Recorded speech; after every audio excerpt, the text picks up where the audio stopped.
For more, I want to bring in Scott Gamm, a markets correspondent for TheStreet.com. All right, Scott, so these tariffs were a big issue, as you know, during the campaign from President Trump making these kinds of assertions even before coming into office. Why is there such fallout in the markets over this? Well, I think the markets are concerned that China will retaliate and there'll be a full-blown trade war between the U.S., China, and other countries, because China has every right to retaliate if we do, in fact, impose tariffs on steel and aluminum imports. And that obviously would be a very negative thing for the markets. And, you know, we had a sell-off in the markets earlier in February. Investors and strategists have been calling for the markets to retest those lows, and we're well on our way to doing so.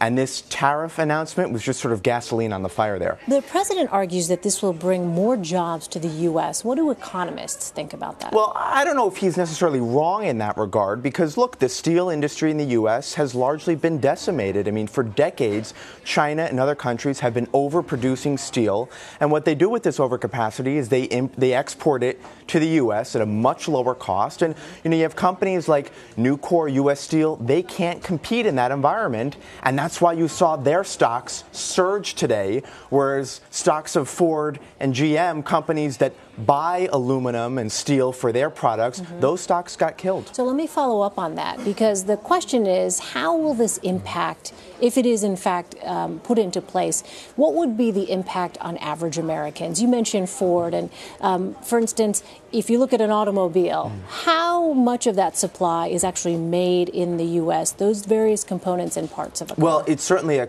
complex issue, especially when we talk about NAFTA, where certain parts of the car are made in Mexico, certain parts are made in the U.S., certain parts are made in Canada. But I think it's too early to know what the eventual impact on consumers will be. But more broadly speaking, if an auto manufacturer has to pay more for aluminum and steel, they can't get access to that cheap steel and aluminum from other countries, well, they might pass those costs along to consumers. It's really as simple as that.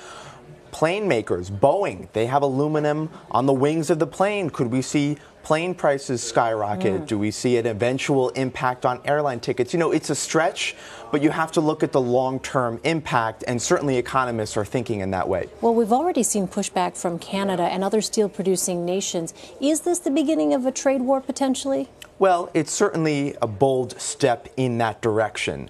I think we're far from a trade war.